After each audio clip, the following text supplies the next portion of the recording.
नमस्कार दोस्तों, आप सभी का स्वागत है टेक्नोलॉजी कीड़ा चैनल में। और आज हम लोग बात करेंगे सी में स्टोरेज क्लासेस की। तो चलिए शुरू करते हैं स्टोरेज क्लासेस। रेड पेन की जगह हम लोग दूसरा पेन ले लेते हैं, ब्लू एज यूजुअल जैसा हम लोग लेते हैं। Storage classes.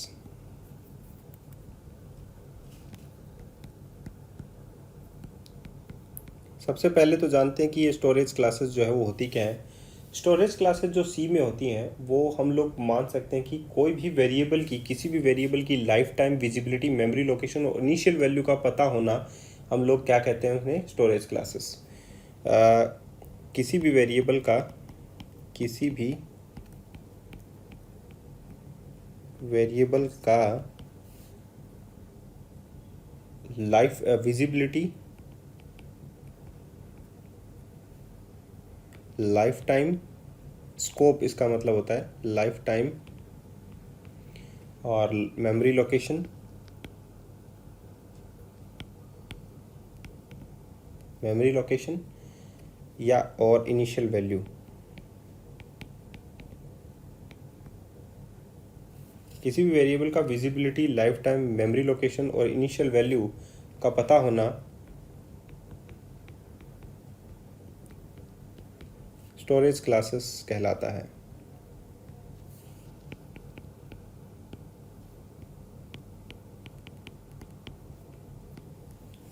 ठीक है, ये 4 टाइप्स की होते हैं स्टोरेज क्लासेस। ये 4 प्रकार की होती हैं।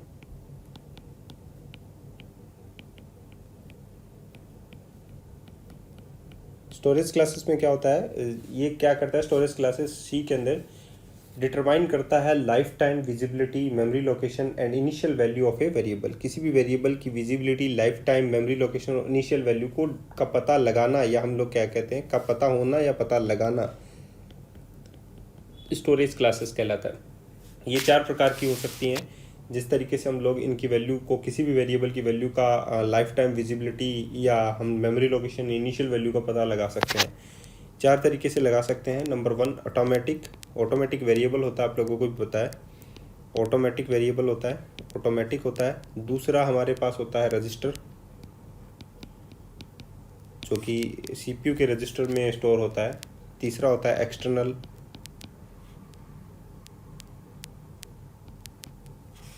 नंबर 4 पर आता है स्टैटिक। तो सबसे पहले हम लोग बात करते हैं ऑटोमेटिक वेरिएबल की।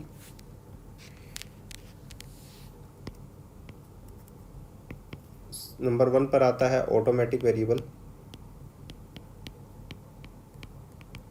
देखिए, ऑटोमेटिक वेरिएबल जो होता है, ऑटो जो कीवर्ड होता है वो यूज़ किया जाता है। और अगर हम लोग यूज़ भी नहीं करें तो डिफ़ॉल्ट में जो वेरिएबल होता है वो ऑटोमेटिक वेरिएबल ही कहलाता है। जितने भी लोकल वेरिएबल होते हैं वो ऑटोमेटिक वेरिएबल ही होते हैं। तो हम लोग ऑटोमेटिक वेरिएबल के लिए एक प्रोग्राम जो है वो बना लेते हैं, hash include stdio.h integer main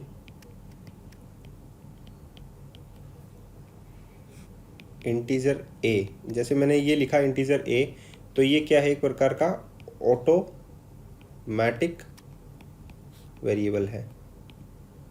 इतनी बात आप लोगों को समझ में आ गई। अगर मैं इसको डायरेक्टली यहाँ पर प्रिंट कर देता हूँ, प्रिंट एफ %d a, तो ये डिफ़ॉल्ट में जो आउटपुट होगा वो गार्बेज दिखाएगा। कोई भी वैल्यू हो सकती है, तो यहाँ पर हम लोग बोल सकते हैं कि गार्बेज वैल्यू आएगी। ठीक है। तो सबसे पहला अगर हमारा क्वेश्चन होता है तो ये होता है कि ये डायनेमिक मेमोरी एलोकेशन कर सकता है। ठीक है। तो सबसे पहला जो अगर हम बोलें तो ऑटोमेटिक वेरिएबल जो होता है अलॉट करता है मेमोरी को automatically at run time. Run time पर ऑटोमेटिक वेरिएबल, ऑटोमेटिक आप लोग लिख सकते हैं, ऑटोमेटिक वेरिएबल रन टाइम पर मेमोरी को एलोकेट करता है। इतनी बात आप लोगों को समझ में आ गई कि ऑटोमेटिक वेरिएबल जो है एलोकेट करता है मेमोरी को ऑटोमेटिकली एट रन टाइम। ठीक है। ऑटोमेटिक वेरिएबल रन टाइम पर मेमोरी को ऑटोमेटिकली एलोकेट करता है, ऑटोमेटिकली। एलोकेट करता है। ठीक है, तो पहला तो आप लोगों को आंसर मिल गया कि ऑटोमेटिकली अगर मेमोरी मिली और इनिशियलाइजेशन नहीं है तो डायरेक्टली गार्बेज वैल्यू आ गई हमारी। ठीक है, दूसरा हमारा जो है कि visibility of the automatic variable क्या होगी। विजिबिलिटी एक स्कोप के अंदर ही होगी तो लिमिटेड होगी इसकी विजिबिलिटी, क्योंकि हम लोगों को visibility life time initial value क्या है यही तो पता लगाना ही स्टोरेज क्लासेस होती है कि विजिबिलिटी क्या है, लाइफ टाइम क्या है, मेमोरी लोकेशन क्या है और इनिशियल वैल्यू क्या है। तो मेमोरी लोकेशन जो है ऑटोमेटिकली, पहला मैंने ऑटोमेटिक के वेरिएबल के लिए क्या लिखा है कि ये ऑटोमेटिकली मेमोरी को असाइन करता है रन टाइम के ऊपर, तो मेमोरी लोकेशन हो गया आप लोगों का। दूसरा अगर हम लोग देखें इसका तो इसकी होती है विजिबिलिटी, इसकी विजिबिलिटी जो होती है वो लिमिटेड होती है, इसकी विजिबिलिटी लिमिटेड होती है, इसकी विजिबिलिटी लिमिटेड होती है और जो कि ब्लॉक के अंदर ही एक्सेस होती है। ठीक है, इसकी विजिबिलिटी लिमिटेड होती है जो कि ब्लॉक के अंदर ही एक्सेस होती है, या हम लोग कहें कि जिस ब्लॉक में डिफाइन होती है। तो हम लोग इसको काट देते हैं, इसकी विजिबिलिटी लिमिटेड होती है, इसके अंदर होता है जिस ब्लॉक में डिफाइन होता है, जिस ब्लॉक में यह डिफाइन होता है। नंबर थर्ड पर अगर हम लोग बात करें तो मेमोरी की बात हो गई, मेमोरी लोकेशन की होगी, विजिबिलिटी की होगी, लाइफ टाइम की बात करते हैं हम लोग, यानी कि स्कोप की। स्कोप भी लिमिटेड होता है, सेम स्कोप भी लिमिटेड होता है जिस ब्लॉक में डिफाइन होता है।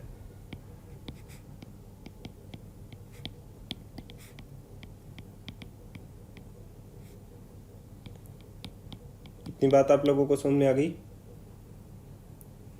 नंबर फोर्थ पर अगर हम लोग देखें तो गार्बेज वैल्यू डिफ़ॉल्ट में इनिशियलाइज की जाती है। ऑटोमेटिकली ऑटोमेटिक वेरिएबल इनिशियलाइज होता है गार्बेज वैल्यू के साथ डिफ़ॉल्ट। यह है डिफ़ॉल्ट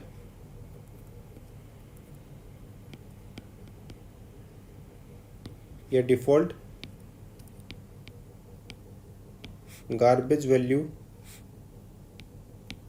के साथ, ये डिफ़ॉल्ट गार्बेज वैल्यू के साथ इनिशियलाइज होता है।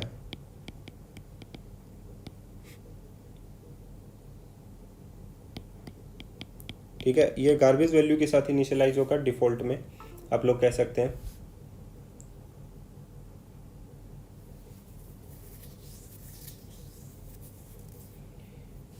कीवर्ड जो है इसमें हम लोग ऑटोमेटिक कीवर्ड का यूज़ करते हैं, ऑटो कीवर्ड का यूज़ करते हैं। इसको इनिशियलाइज करने के, इसको डिफाइन करने के लिए ऑटो कीवर्ड का इस्तेमाल किया जाता है। इसको डिफाइन करने के लिए ऑटो कीवर्ड का इस्तेमाल किया जाता है।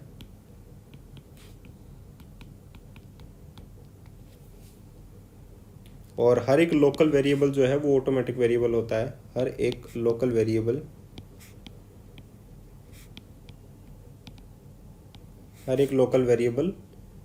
ऑटोमेटिक वेरिएबल कहलाता है। ऑटोमेटिक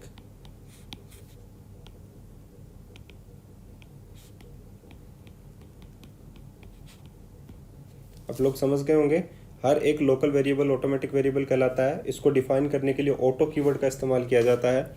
यह डिफ़ॉल्ट गार्बेज वैल्यू के साथ इनिशियलाइज होता है। स्कोप भी लिमिटेड होता है जिस ब्लॉक में इनिशियलाइज होता है। तो अगर हम लोग यहाँ पर कोई डिफाइन नहीं करते हैं, ठीक है, हम लोगों ने यहाँ पर कोई डिफाइन नहीं किया तो ये ऑटोमेटिक वेरिएबल ही है। अदरवाइज हम लोग इसको ऑटो से भी इनिशियलाइज कर सकते हैं, जैसे कि ऑटो इंटीजर ए, अगर मैंने ये लिख दिया तो भी ये क्या हो जाएगा, एक ऑटोमेटिक वेरिएबल कहलाता है। ठीक है, और स्कोप के अंदर ही होता है, इतना याद रखने की ज़रूरत है कि ये स्कोप के अंदर ही होता है।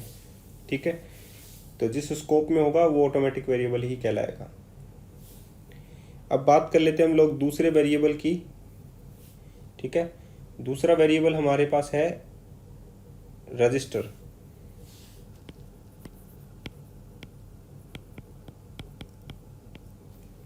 ठीक है,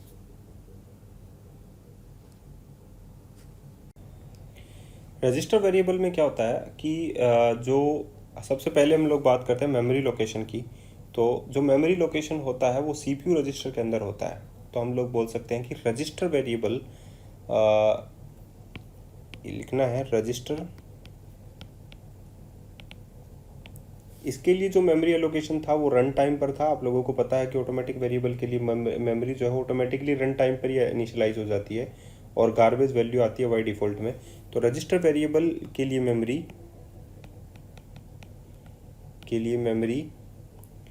सीपीयू रजिस्टर के अंदर स्टोर होते हैं। सीपीयू रजिस्टर वेरिएबल के लिए मेमोरी सीपीयू रजिस्टर की उपयोग में ली जाती है।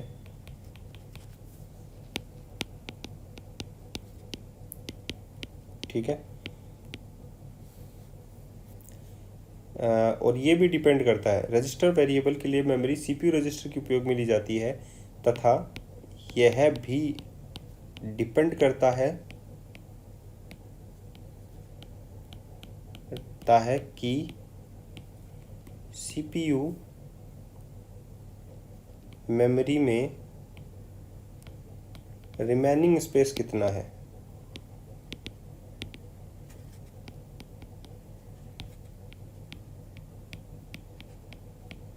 ठीक है। अगर सीपीयू की जो सीपीयू रजिस्टर्स जो होते हैं उनमें जो अगर रिमेनिंग स्पेस है तो आप लोगों का जो कंपाइलर है वो उसमें मेमोरी अलॉट कर देता है रजिस्टर वेरिएबल के लिए, आप लोग ऐसा कह सकते हैं। ठीक है। दूसरा है, इसको डिफाइन करने के लिए, इसको डिक्लेयर करने के लिए, वेरिएबल को डिक्लेयर करने के लिए यहाँ पर लिख सकते हैं वेरिएबल को डिक्लेयर करने के लिए या डिफाइन करने के लिए रजिस्टर कीवर्ड का यूज़ किया जाता है।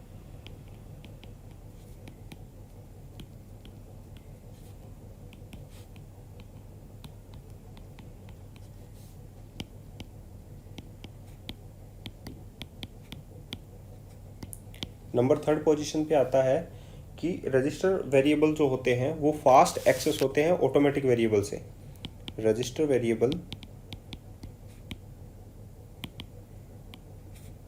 फास्ट एक्सेस होते हैं,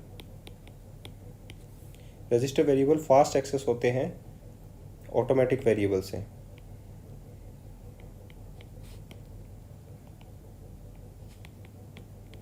ठीक है। नंबर 4 पे आता है आप लोगों के पास, रजिस्टर वेरिएबल की इनिशियल वैल्यू जो होती है, इनिशियल डिफ़ॉल्ट वैल्यू जो होती है वो 0 होती है। रजिस्टर वेरिएबल की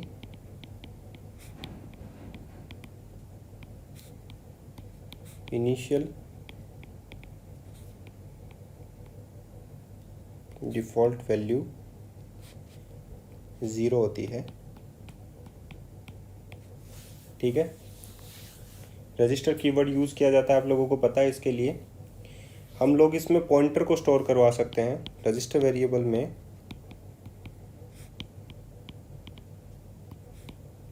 पॉइंटर को स्टोर किया जा सकता है, पॉइंटर को स्टोर किया जा सकता है, लेकिन एक्सेस करने के लिए एंड का यूज़ नहीं किया जाएगा, कंपाइल टाइम एरर आ जाएगा। रजिस्टर वेरिएबल में पॉइंटर को स्टोर किया जा सकता है, ध्यान रखना। हमने यहाँ पर लिखा है रजिस्टर वेरिएबल में पॉइंटर को स्टोर किया जाता है, इसका मतलब है कि address of a variable store किया जाता है। कहने का मतलब है, यहाँ पर आप लोग लिख सकते हैं, कहने का मतलब है वेरिएबल का एड्रेस स्टोर किया जाता है, वेरिएबल का एड्रेस स्टोर किया जाता है।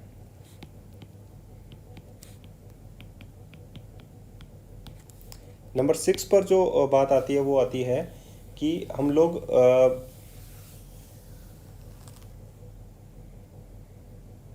एक ही वेरिएबल के लिए मल्टीपल स्टोरेज जो स्पेस है, स्टैटिक वेरिएबल आप लोग कह सकते हैं। स्टैटिक वेरिएबल जो है वो स्टोर नहीं किया जा सकता रजिस्टर वेरिएबल के अंदर।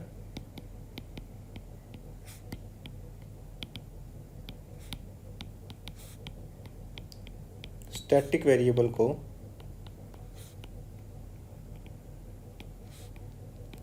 स्टोर नहीं किया जा सकता। क्यों नहीं किया जा सकता? इसका आंसर है इसका आंसर सिर्फ इतना सा है कि अगर हम लोग स्टैटिक वेरिएबल को स्टोर करेंगे तो हम लोग मल्टीपल स्टोरेज स्पेसिफायर जो है एक ही वेरिएबल के लिए स्पेसिफाई करना पड़ेगा, क्योंकि ये प्रिजर्व रहते हैं और एक से ज़्यादा हम लोग जो है more than one storage specifier define नहीं कर सकते एक वेरिएबल के लिए। तो इसीलिए स्टैटिक वेरिएबल के लिए रजिस्टर वेरिएबल जो है वो असाइन नहीं किया जाता। नेक्स्ट आप लोगों के पास आता है कि हम लोग एंड ऑपरेटर का इस्तेमाल नहीं कर सकते वैल्यू को एड्रेस को एक्सेस करने के लिए, या हम लोग कह सकते हैं कि एड्रेस को एक्सेस नहीं किया जा सकता, एड्रेस को एक्सेस नहीं किया जा सकता।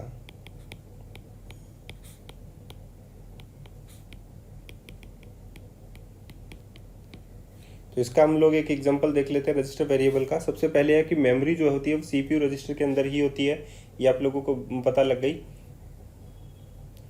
और तो हम लोग ये देख लेते हैं, इसका एक एग्जांपल देख लेते हैं, हैश इंक्लूड, आप लोगों को भी ये लिखना है इंटीजर मेन, यहाँ पर आप लोग लिखे रजिस्टर इंटीजर ए। अगर मैंने ये लिखी ए तो इसकी डिफ़ॉल्ट इनिशियल वैल्यू कितनी होगी, 0। और अलोकेट मेमोरी क्या होगी, अलोकेट मेमोरी सीपीयू रजिस्टर। ठीक है, अगर मैं यहाँ पर देता हूँ प्रिंट एफ %DA तो यहाँ पर कितनी वैल्यू आएगी, आउटपुट में क्या आएगा यहाँ पर 0।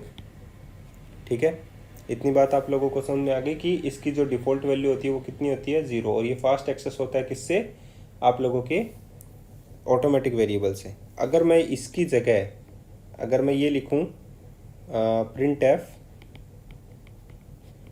%D या यू अनसाइंड इंटीजर के लिए हम लोग कुछ भी लिख सकते हैं, यहाँ पर हम लोग लिखना है %A, तो ये कंपाइल टाइम एरर दे देगा। यहाँ पर क्या हो जाएगा, कंपाइल टाइम एरर। ठीक है, इतनी बात समझ में आ गई। अब हम लोग चलते हैं नेक्स्ट वेरिएबल यानी कि स्टैटिक वेरिएबल के लिए। थर्ड नंबर पर आता है हमारे पास स्टैटिक वेरिएबल, स्टैटिक कीवर्ड। अब बात करते हैं स्टैटिक की। तो स्टैटिक वेरिएबल आप लोगों को पता है कि मैं लास्ट वीडियोस में पढ़ा चुका हूँ स्टैटिक वेरिएबल। स्टैटिक वेरिएबल जो है वो आप लोगों को पता है कि मेमोरी साथ में रखता है। आप लोग ये कह सकते हैं कि जब हम लोग ये बोल सकते हैं कि एक नॉर्मल वेरिएबल और स्टैटिक वेरिएबल में अंतर इतना ही है कि एक वेरिएबल जो है जैसे ही हम लोग एक फंक्शन से हट जाता है वेरिएबल, अगर वो ग्लोबली भी डिफाइंड है तो उसकी वैल्यू जो है वो प्रिजर्व नहीं रहती, उससे मेमोरी जो है डिलोकेट हो जाती है। लेकिन स्टैटिक वेरिएबल पर मेमोरी जो है डिलोकेट नहीं होती है। ठीक है, तो सबसे पहला जो पॉइंट बनता है स्टैटिक वेरिएबल में, स्पेसिफायर अपनी वैल्यू को होल्ड करके रखता है। ठीक है, तो हम लोग ये कह सकते हैं कि स्टैटिक वेरिएबल वैल्यू को होल्ड करके रखता है, वैल्यू को होल्ड करके रखता है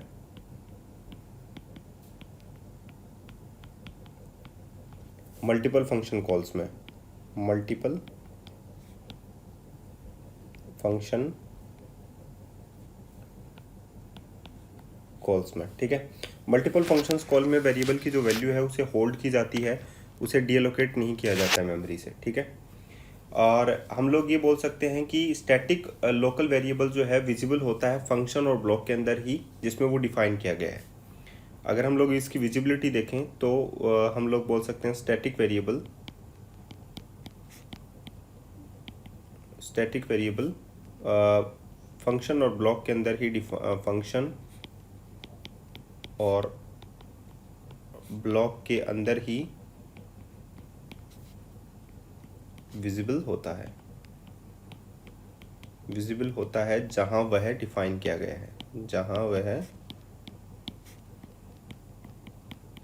डिफाइन किया गया है। ठीक है, तीसरे बात अगर हम लोग बोलें कि स्टैटिक जो वेरिएबल है मल्टीपल टाइम्स तक हम उसे डिक्लेयर कर सकते हैं। असाइन जो है वो एक बार ही होता है।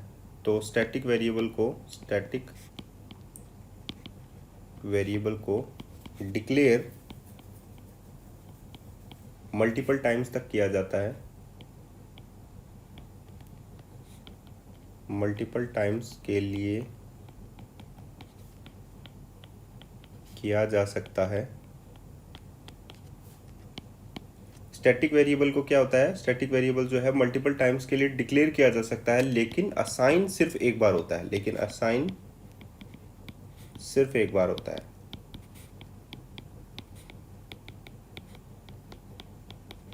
इतनी बात आप लोगों को समझ में आ गई। स्टैटिक वेरिएबल की जो डिफॉल्ट वैल्यू होती है वो 0 होती है, अदरवाइज नल होगी। स्टैटिक इंटीजर की डिफॉल्ट वैल्यू 0 होती है या नल होती है। इतनी बात आप लोगों को समझ में आ गई कि 0 होती है या नल होती है। विजिबिलिटी हम लोगों ने बता दी। अगर हम लोग स्टैटिक ग्लोबल वेरिएबल बनाएं तो उसकी विजिबिलिटी होगी स्टैटिक ग्लोबल वेरिएबल की विजिबिलिटी फाइल के अंदर ही होती है, यानी हम लोगों ने एक सी फाइल बनाई, उसी के अंदर उसकी जो है फाइल होगी। स्टैटिक कीवर्ड से इसको डिक्लेयर किया जाता है, डिफाइन किया जाता है, हम लोग बोल सकते हैं। स्टैटिक कीवर्ड की सहायता से इसको डिफाइन किया जाता है।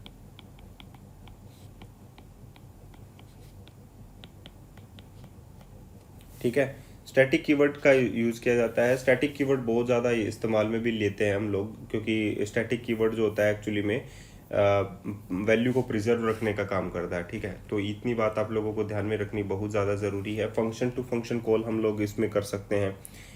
डिफ़ॉल्ट वैल्यू 0 होती है या नल होती है। असाइन करने की हम लोग अगर असाइन करना भूल भी जाते हैं तो हम लोग उसकी वैल्यू जो है वो 0 असाइन कर ली जाती है। स्टैटिक वेरिएबल को डिक्लेयर मल्टीपल टाइम्स के लिए किया जा सकता है, लेकिन असाइन जो होता है वो सिर्फ एक बार होता है। इतनी बात आप लोगों को होना चाहिए कि डिक्लेयर कितनी भी बार कर सकते हैं, लेकिन असाइन जो है वो एक बार ही होता है। तो एक एग्जांपल छोटा सा देख लेते हैं दोबारा से, क्योंकि मैं दे चुका हूँ इसका एग्जांपल आप लोगों को। हम लोगों ने एक फंक्शन कॉल किया void sum, ठीक है, और यहाँ पर हम लोगों ने मैन लिखा, इंटीजर मेन फंक्शन। ठीक है, अब हम लोगों ने एक ग्लोबल वेरिएबल जो है वो डिक्लेयर कर लिया। सपोज हम लोगों ने एक वेरिएबल डिक्लेयर किया है, आप लोग बोल सकते हैं, यहाँ पर डिक्लेयर कर लेते हैं स्टैटिक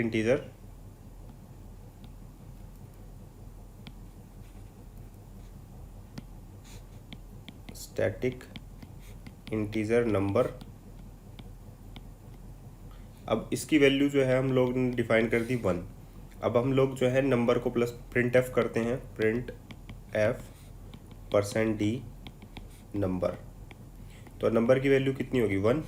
लेकिन अगर हम लोग नंबर को प्लस प्लस कर दें, नंबर प्लस प्लस, अब यहाँ पर मेन फंक्शन के अंदर भी सम को कॉल कर लेते हैं। ठीक है, यहाँ पर भी सम को कॉल कर लिया, 2 बार कर लिया, सम को 3 बार कॉल कर लिया। अब हम लोगों ने सम को 3 बार कॉल किया। सबसे पहले जब कॉल करेंगे तो नंबर की वैल्यू जो है वो 1 असाइन हो जाएगी, नंबर प्रिंट हो जाएगा, आउटपुट में आप लोगों के पास क्या आ जाएगा 1। उसके बाद में नंबर प्लस प्लस हो गया, नंबर की वैल्यू जो है वो 2 हो गई है। ठीक है, उसके बाद दूसरी बार जब कॉल किया तो नंबर की वैल्यू ये असाइन नहीं होगी। जैसा कि मैंने आप लोगों को कहा कि डिक्लेयर कितनी भी बार हो सकती है, static variable declare multiple times के लिए किया जा सकता है, लेकिन असाइन सिर्फ एक बार होता है। तो असाइन तो हम लोगों ने पहले ही कर दिया था। अब नंबर की वैल्यू जो है वो कितनी हो गई, 1 हो गई थी लास्ट टाइम में, 2 हो गई थी। अब वैल्यू आ जाएगी 2। अब वैल्यू प्रिजर्व रहेगी क्योंकि मेमोरी हमेशा इसके साथ ही रहती है, आप लोगों को पता है।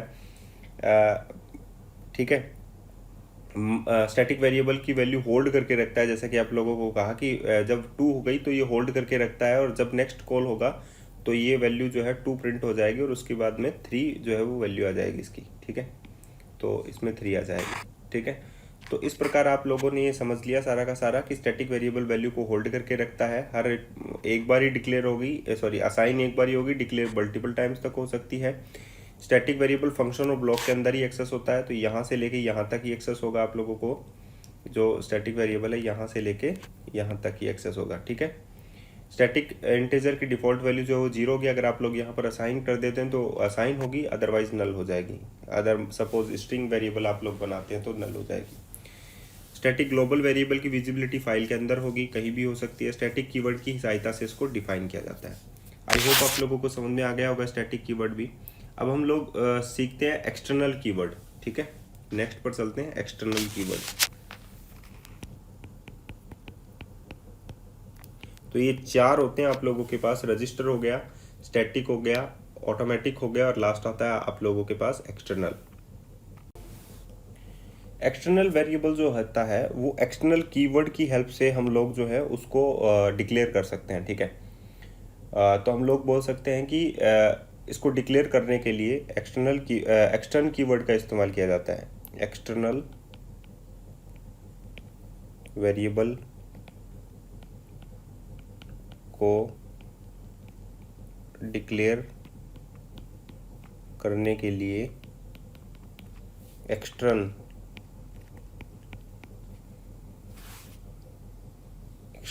कीवर्ड का इस्तेमाल किया जाता है। रजिस्टर को जैसे रजिस्टर कीवर्ड का इस्तेमाल किया जाता है, उसी प्रकार इसमें भी एक्सटर्नल कीवर्ड का इस्तेमाल किया जाता है। दूसरा होता है, इसके लिए कोई भी प्रकार की मेमोरी जो अलॉट नहीं होती है, ठीक है। इसमें इसके लिए किसी भी प्रकार की मेमोरी एलोकेट नहीं होती है। इतनी बात समझ में आ गई। इसके लिए किसी भी प्रकार की जो मेमोरी है एलोकेट नहीं की जाएगी, ओके। यह सिर्फ फिर डिक्लेयर क्यों किया जाता है? यह सिर्फ इसलिए डिक्लेयर किया जाता है, यह सिर्फ इसलिए डिक्लेयर किया जाता है कि यह वेरिएबल प्रोग्राम में कहीं न कहीं डिक्लेयर किया गया है। ये बताने के लिए ही इसे एक्सटर्न किया जाता है, ताकि ये पता कंपाइलर को पता लग सके कि इस प्रकार का वेरिएबल कहीं ना कहीं डिक्लेयर हुआ है, यह वेरिएबल प्रोग्राम में कहीं ना कहीं डिक्लेयर हुआ है। एक्सटर्न कीवर्ड का इस्तेमाल हो गया। एक्सटर्न वेरिएबल को डिक्लेयर करने के लिए एक्सटर्न कीवर्ड का इस्तेमाल किया जाता है। इनिशियल डिफ़ॉल्ट वैल्यू जो होती है इसकी, वो 0 होती है, अदरवाइज नल। इसकी डिफ़ॉल्ट वैल्यू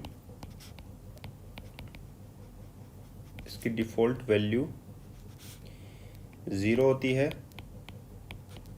अन्यथा नल।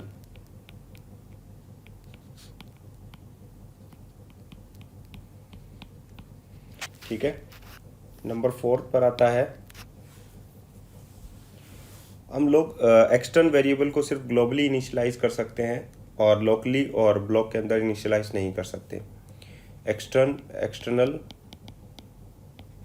वेरिएबल को ग्लोबली ही इनिशियलाइज कर सकते हैं,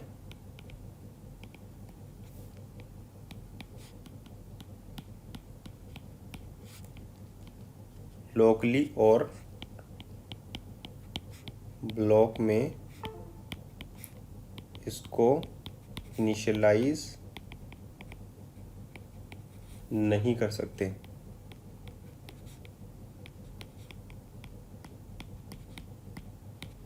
इतनी बात आप लोगों को समझ में आ गई कि इसको हम लोग ग्लोबली इनिशियलाइज कर सकते हैं, लोकली हम लोग और ब्लॉक के अंदर हम लोग इसको इनिशियलाइज नहीं कर सकते। इसको डिक्लेयर कितने भी टाइम तक किया जा सकता है, लेकिन इनिशियलाइज सिर्फ एक बार होता है। इसको डिक्लेयर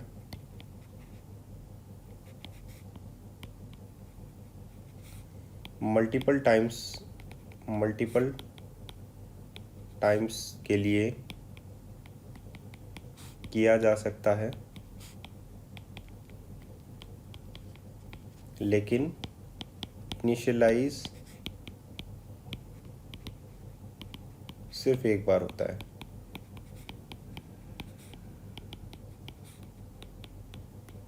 इतनी बात समझ में आ गई। इसको मल्टीपल टाइम्स के लिए हम लोग डिक्लेयर कर सकते हैं, लेकिन इनिशियलाइज जो है वो सिर्फ एक बार होता है। अगर एक्सटर्नल वेरिएबल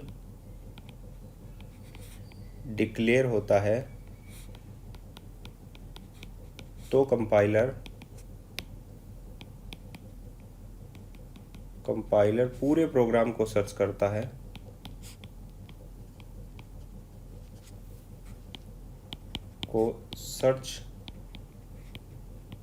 है, वेरिएबल की इनिशियल वैल्यू के लिए, वो ये चेक करता है कि वेरिएबल की जो एक्सटर्नल वेरिएबल है वो कहीं ना कहीं डिफाइन किया गया है या नहीं। अगर नहीं है तो कंपाइलर जो है वो एरर दे देगा। अगर डिफाइन नहीं होता, अगर ग्लोबली डिफाइन नहीं होता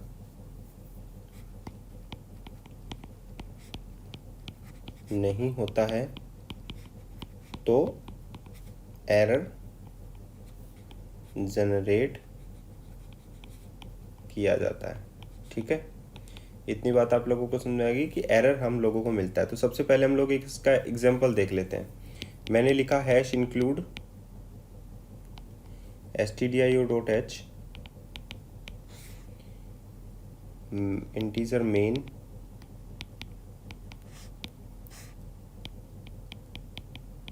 मैंने लिखा एक्सटर्न, साफ लिख देते हैं।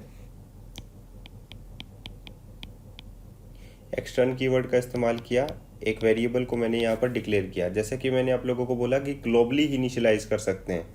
यहाँ पर हम लोगों ने यहाँ पर लिखा है कि नंबर 4th पॉइंट है, एक्सटर्नल वेरिएबल को ग्लोबली ही इनिशियलाइज कर सकते हैं, लोकली और ब्लॉक के अंदर इनिशियलाइज नहीं कर सकते। तो मैंने यहाँ पर कोई भी इनिशियलाइज को नहीं किया है। अगर मैं इसको printf कर देता हूँ %d और a की वैल्यू जो है मुझे चेक करनी है, तो ये आ जाएगा यहाँ पर एरर। क्यों आ जाएगा? क्योंकि मैं यहाँ पर तो इसको इनिशियलाइज नहीं कर सकता, लेकिन नंबर 4th पोजीशन अगर एक्सटर्नल वेरिएबल 6 कंडीशन है, नंबर 4 कंडीशन समझ में आ गई कि एक्सटर्नल वेरिएबल को ग्लोबली इनिशियलाइज कर सकते हैं। ग्लोबली यहाँ पर कोई भी है नहीं। तो अगर एक्सटर्नल वेरिएबल डिक्लेयर होता है तो ये डिक्लेयर हो गया। तो कंपाइलर पूरे प्रोग्राम को सर्च करेगा पूरे प्रोग्राम को, और वेरिएबल की वैल्यू के लिए, वेरिएबल की क्या वैल्यू है उसके लिए सर्च करेगा। अगर ग्लोबली वो डिफाइन ही नहीं है, यहाँ पर वो डिफाइन ही नहीं है कहीं ना कहीं, तो एरर जनरेट हो जाएगा। तो यहाँ पर क्या आ गया? एरर जनरेट आ गया आप लोगों के पास। इतनी बात आप लोगों को समझ में आ गई। अब हम लोग इसको क्या कर देते हैं, इसको हम लोग इनिशियलाइज कर देते हैं। हम लोग यहाँ पर इनिशियलाइज कर देते हैं इसको, इंटीजर ऐसे ही लिख देते हैं। चलो डिक्लेयर कर दिया हम लोगों ने, हैश इंक्लूड stdio.h। तो यहाँ पर देखिए कि इसकी वैल्यू जो है यहाँ पर डिक्लेयर नहीं है, सॉरी यहाँ पर डिक्लेयर है, सिर्फ यहाँ पर डिक्लेयर भी है। तो कंपाइलर एरर नहीं देगा। आंसर में आउटपुट में क्या आ जाएगा इसके पास? 0। ठीक है, लेकिन अगर मैंने यहाँ पर इसको इनिशियलाइज कर दिया सपोज 0 से, तो ये आ जाएगा एरर, क्योंकि हम लोग इसको ब्लॉक के अंदर इनिशियलाइज जो है वो नहीं कर सकते हैं। इतनी बात आप लोगों को समझ में आ गई। अब जो वेरिएबल की वैल्यू है अगर मैंने यहाँ पर इनिशियलाइज कर दी, जैसा कि आप लोगों को पता है कि मैं यहाँ पर वैल्यू जो है वो इनिशियलाइज कर सकता हूँ। मैंने अगर यहाँ पर इसकी 10 वैल्यू कर दी और यहाँ पर कुछ नहीं, सिर्फ डिक्लेयर किया, तो आउटपुट में कितना आ जाएगा? आउटपुट में आ जाएगा 10, क्योंकि ये ग्लोबली वैल्यू जो है वो इनिशियलाइज कर सकते हैं। नंबर इसकी डिफ़ॉल्ट वैल्यू 0 आप लोगों को समझ में आ गया। लेकिन बाहर डिक्लेयर होना चाहिए। इसके लिए किसी भी प्रकार की मेमोरी एलोकेट नहीं होती है। इसके लिए सिर्फ ये बताया जाता है कि कहीं ना कहीं एग्जिस्ट करता है, और एक्सटर्न कीवर्ड का इस्तेमाल किया जाता है। तो एक्सटर्न कीवर्ड का हम लोगों ने इस्तेमाल कर लिया। आई थिंक आप लोगों को समझ में आ गया होगा कि स्टोरेज क्लासेस क्या होते हैं। एक वेरिएबल को डिफाइन या डिक्लेयर करने के लिए हम लोग जो हैं कुछ शर्तें रखते हैं, जैसे कि किसी भी वेरिएबल की विजिबिलिटी क्या है, लाइफ टाइम क्या है, स्कोप क्या है, मेमोरी लोकेशन क्या है, या इनिशियल वैल्यू का पता लगाने के लिए। तो उसके लिए 4 क्लासेस हैं, ऑटोमेटिक है, रजिस्टर है, एक्सटर्नल है और स्टैटिक है। ऑटोमेटिक में हम लोगों ने ऑटो कीवर्ड का इस्तेमाल किया, ऑटोमेटिकली होती है। तो ये सारा चीज़ें जो है मैं समझा चुका हूँ आप लोगों को। आई थिंक आप लोगों को मज़ा आया होगा इस पूरे वीडियो में। तो मेरी मदद कीजिए, सब्सक्राइब कीजिए चैनल को ज़्यादा से ज़्यादा और लाइक कीजिए। आप लोगों के लिए बहुत सारा कंटेंट जो है वो आप लोगों को पढ़ना है। जैसे कि बहुत सारी टेक्नोलॉजीज़ हैं, जो वेब टेक्नोलॉजीज़ में जाना चाहता है वो वेब टेक्नोलॉजीज़ में जा सकता है, मोबाइल में जाना चाहता है मोबाइल में जा सकता है, लेकिन उसके लिए सब्सक्राइब करना पड़ेगा चैनल को। और मुफ्त में सारे वीडियो मिल रहे हैं तो ऑब्वियसली आप लोगों को सब्सक्राइब करना ही चाहिए। धन्यवाद।